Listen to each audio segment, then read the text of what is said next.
E aí, torcedor rubro-negro, apaixonado pelo Flamengo.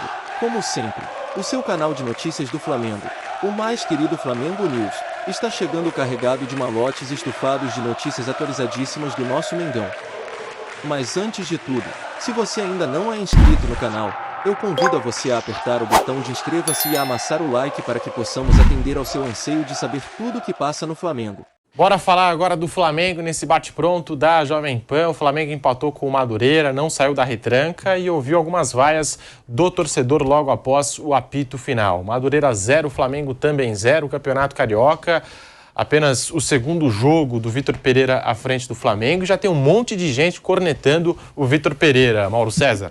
Umas malas pesadas, né? Impressionante, né? Os caras não têm...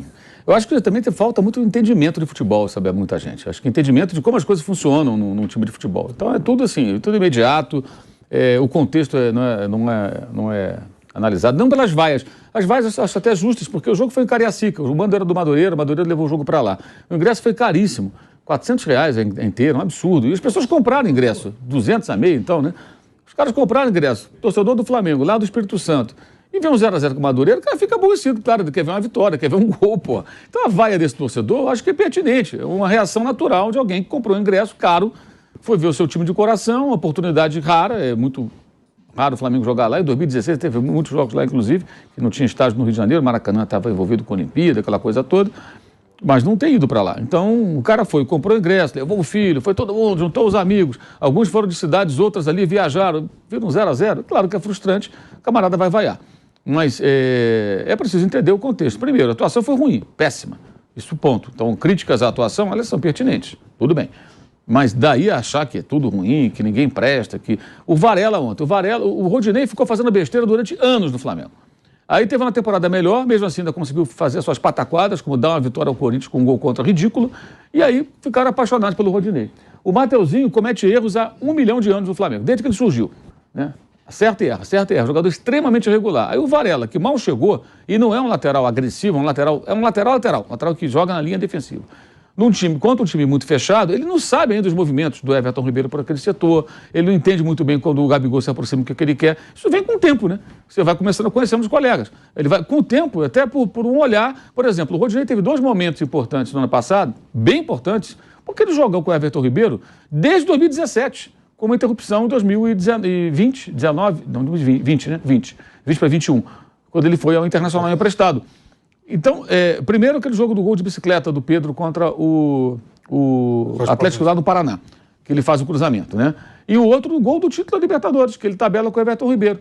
Porque já conhece, joga junto há muito tempo. Então, quando o Ribeiro faz um determinado movimento, o Rodinei já sabia mais ou menos o que ele esperava. Ele quer receber a bola aqui, ele vai me dar a bola ali. O Varela não sabe, ele vai ganhar isso com o tempo. E o mesmo vale para quando o Gabigol vem jogar pelo lado. O cara não consegue entender isso, esse Varela não serve.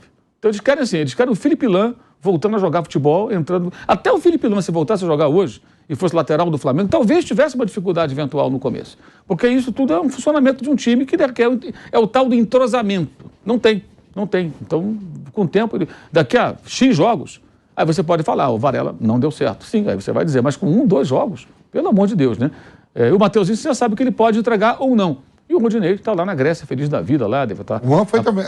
o Ramon também vai para lá. O Ramon foi para lá. Lateral esquerdo. Eles gostam de laterais do Flamengo. Levou o Rafinha. Tá daqui a pouco, se não der certo, tem campanha volta Rodinei. Mas já tinha ontem. Aí... Tinha ontem. Quer dizer, isso é de uma loucura, de uma falta de noção, assim, assustadora. E a mesma coisa o técnico, né? Ele ontem teve uma hora que ele tirou o Ayrton Lucas. Ele botou o Marinho. Que absurdo, o professor Pardal. Né, não, o Ayrton pediu para sair. Ele jogou 90 minutos contra a Portuguesa. Ele não tem outro lateral. Porque o Felipe Luiz até agora não está à disposição. Então o que o cara pensa? Poxa, eu tenho o Palmeiras dia 28, depois eu tenho o Mundial de Clubes, eu tenho a Recopa. Claro que em algum momento o Felipe Luiz vai voltar. Mas em que condição? Vai aguentar 90 minutos? É um cara veterano. Eu não posso usar esse jogador aqui, arrebentar nesses jogos. Então ele fala, eu vou tirar o Ayrton Lucas, eu vou guardar. Esse jogo aqui não é o mais importante. Eu tenho coisas maiores ali. Aí ele tira o Ayrton Lucas. Quem que ele tinha no banco? Não tinha nenhum lateral. O Ramon está sendo vendido. O Felipe, eu já falei, não estava à disposição. Não se sabe exatamente quando ele vai voltar, em que condições estará. E é veterano. E tem o Marcos Paulo, que é da base, que eu acho que ele agora tem que observar. Um jogador jovem que, quando entrou naquele time do ano passado, em outras ocasiões, ele sempre foi bem. Não sei como está agora. Eu acho que ele deveria ver o desempenho do garoto para, de repente, tê-lo ali no banco, lançar durante uma partida ou outra. Ele poderia colocar o Léo Pereira de lateral e puxar um zagueiro, botar um zagueiro. Mas o time do Madureira não atacava. Então a ideia não foi ruim. Vou colocar o Marinho, que é um cara agressivo na ponta, vou tentar fazer uma dobra ali com o Cebolinha, ver se eu consigo forçar o jogo. Deu tudo errado. A ideia não foi ruim. A execução foi péssima. O Cebolinha foi para o meio, não funcionou. O Marinho não usava bem o corredor, não acertou praticamente nada. Então qual é o lucro disso tudo? Ele vai percebendo o seguinte: pus o Marinho na direita contra a Portuguesa, não rendeu. Coloquei na esquerda, não era um lateral, ele era quase um meia ofensivo, que ele jogou só no campo de ataque. Ele não teve que fazer um desarme, marcar ninguém, não caiu ninguém pelo setor dele enquanto ele jogou no segundo tempo. Ele já vai vendo de que maneira pode usar o Marinho ou se não dá para usar o Marinho, que aliás é um jogador muito questionável do Flamengo, desde o ano passado. Eu não vou me surpreender se amanhã o Marinho for negociado. O técnico não vai falar isso na coletiva, mas talvez fale para o dirigente: olha, é só uma opinião, tá, gente? Não é informação. Ele pode chegar e falar: olha, esse aqui eu não estou contando muito, que eu tentei usar e tudo, acho que não funciona, tem um valor de mercado. Se puder negociar, fiquem à vontade. Pinta uma proposta, negocia o cara. Se alivia a folha para contratar o jogador, de repente entra um cara minguar ali, se o outro clube pagou para o empréstimo, a aquisição do jogador. Houve uma especulação de que o São Paulo estaria interessado, mas que só queria pagar o salário. O Flamengo gastou dinheiro nele, então vai querer pelo menos alguma grana, né? Se amanhã um clube se interessar, pode ser que saia. Eu acho que esses jogos servem para isso. Ah, mas ele não conhece o Marinho? Uma coisa é conhecer de ver. A outra é você treinar, orientar, mandar o jogador fazer determinadas funções e saber se ele funciona ou não. Então o jogo foi ruim, as críticas são pertinentes, tem que criticar mesmo, problema nenhum. Mas daí achar que nada presta, não entender alguma história. Ah, tirou o Pedro, botou depois o Mateusão. Porque ele tirou o Pedro? Aí ele falou no coletivo: eu tirei o Pedro porque eu estou preocupado com o desgaste do Pedro. Não quero perder o Pedro na hora da onça beber água. Esse jogo não interessa, gente. O que interessa é Palmeiras, Mundial de Clubes, Independente Del Valle na Recopa Sul-Americana. E esses jogos vão acontecer dia 28, que dia é terça de carnaval? Final de fevereiro, quer dizer, é final do mês, né? Ou seja, no intervalo de mais ou menos um mês, o Flamengo vai fazer Palmeiras, Mundial de Clubes, que são 2 jogos, se tudo der certo, né? Semifinal e final, e os 2 jogos, na terça de carnaval e na terça seguinte, contra o Del Valle. Então o Flamengo vai jogar em Brasília, o Flamengo vai jogar depois no Rio, valendo o título. Depois o Flamengo vai lá para o Marrocos, vai fazer 2 jogos, cidades diferentes até, né? Depois sai de lá, volta para cá, aí vai jogar na terça de carnaval em Quito, depois volta para jogar no Maracanã. Tem viagens, inclusive. Então, não entender isso, repito, criticar a atuação é pertinente, a torcida vaiar no estádio, eu acho que é justo, o cara pagou, ficou aborrecido com o que viu, não gostou, ninguém gostou, mas daí achar que o Varela não serve, que o técnico é professor Pardal. Então, assim, traz um técnico mais do mesmo para fazer as coisas de sempre, porque é normal que o cara faça experiências, que ele troque, que ele tente. Ah, o Jesus não fazia isso. Não, o Jesus na Libertadores, contra o Emelec lá no Equador, meteu o Rafinha na linha de meias. Foi um desastre, o Flamengo perdeu o jogo. Aliás, foi um jogo bem polêmico, que quebraram o tornozelo do Diego e o cara nem amarelo tomou, nem era para ser expulso. O Flamengo também depois foi beneficiado no Rio. Teve um pênalti também que não foi e deram para o Flamengo. Os 2 jogos tiveram arbitragem ruins para os 2 lados. E depois dessa lesão do Diego, saiu o segundo gol do Emelec, que coloca o Flamengo contra a parede, tendo que ganhar por 2-0 do Maracanã. Mas ele colocou o Rafinha no meio, foi um desastre. Tomou pancada a rodo naquele jogo. Esse português maluco, o Rafinha no meio. E foi uma decisão que não funcionou. O jogo de Libertadores, gente. Ele meteu o Rafinha no meio. Como é que o Jesus não improvisou? O Arão foi campeão brasileiro jogando de zagueiro, o Diego de volante com o Rogério Ceni. Improvisações que deram certo. No início eu trato como improvisação, depois deixa de ser, o cara se adaptou. Eu falei do Felipe Lan. Quando o Guardiola chegou no Bayern, ele pôs o Lan no meio campo. Tá maluco? Mano, o lateral do mundo era. O Felipe Lan foi um jogadoraço, um jogador extraordinário, de uma lucidez, uma inteligência absurda. Ele jogou mais ainda no meio campo. Aí o Kimmich virou lateral no começo, depois ele foi para o meio campo. Quer dizer, agora voltou para o meio. Cara, quem não criticou? Muita gente criticou. Os alemães ficaram incrédulos. Esse cara tá louco, vai tirar o melhor lateral. Porque ele percebeu que o Lan, ele poderia no meio render muito mais pela sua capacidade, até de entendimento do jogo. Começou a Copa de 14 jogando no meio, enquanto o Schweinsteiger estava fora. Pois é, então você vê que deu opção pro Joachim Löw depois no Mundial. Então todo técnico tem o direito, até o dever, eu acho, de fazer algumas experiências, ainda mais chegando no trabalho no começo, para ver o que funciona ou não. O clássico do ano passado, ontem ele era chamado de Paulo Souza também, o Vitor Pereira. Ah, é o novo Paulo Souza. Ah, porque o Paulo Souza escalava Everton Ribeiro na lateral. Em fevereiro do ano passado, quando ele começou a escalar o time principal, ele escalou alguns jogos o Ribeiro na ala esquerda, na linha de 3, ele na ala esquerda. Teve um jogo em março, começo de março, contra o Bangu, foi 6-0. Nesse jogo, o Everton Ribeiro jogou já no meio campo. Ele nunca mais jogou na ala esquerda. Aí, no final do ano, ele jogou poucas partidas, não deu certo. E o técnico, o Paulo Souza, cometeu seus erros, mas ele abandonou, ele testou. O Ribeiro foi lateral no Corinthians, na base, no começo dele, no profissional. Então, ele era lateral esquerdo.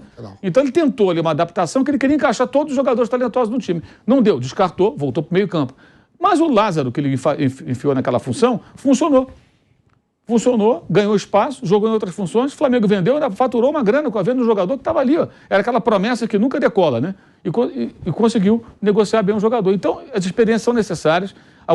É teste, gente. Teste funciona ou não. E o Flamengo ontem, o Madureira fez um favor ao Flamengo, que desafiou o Flamengo uma situação que vai se repetir. Ó. Eu vou jogar fechado e vou fazer cera, vou dar porrada, e deu porrada no primeiro tempo, o juiz foi muito condescendente.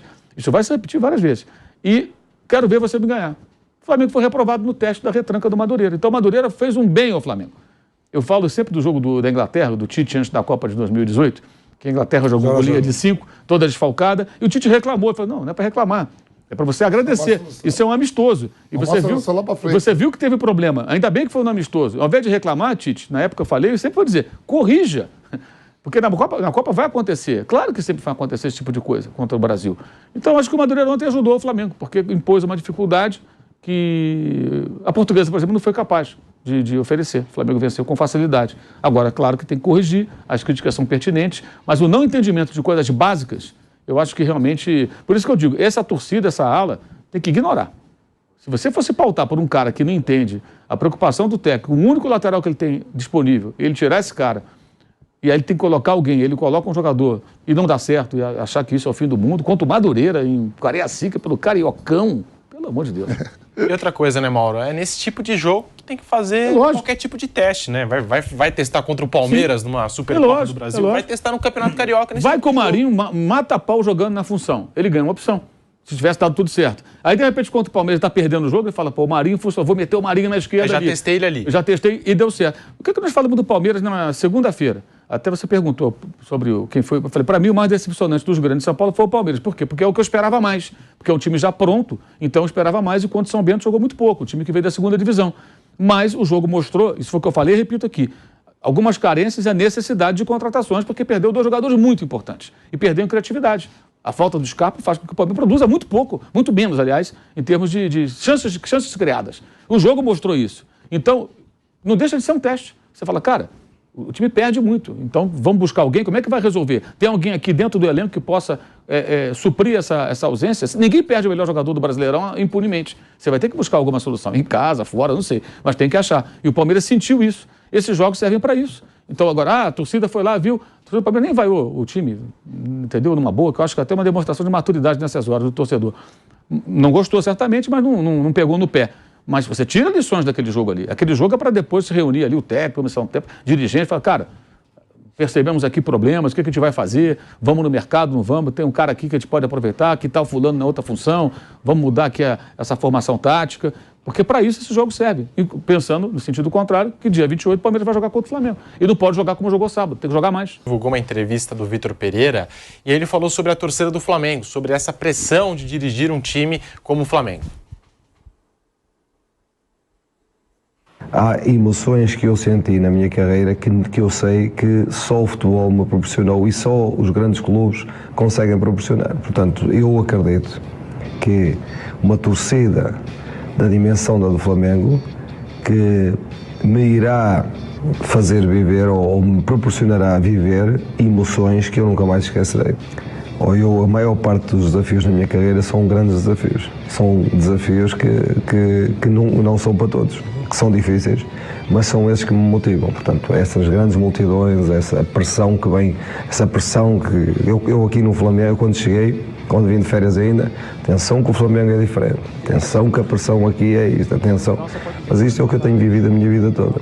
E isso é o que eu preciso para estar ao meu melhor nível. E eu sinto, eu estou mesmo ao meu melhor nível quando essa pressão está presente. Porque se essa pressão não estiver presente, já me aconteceu algumas vezes, eu vou-me embora porque sinto que me falta essa emocionalidade que me faz estar ao meu melhor nível, que já não me desafia.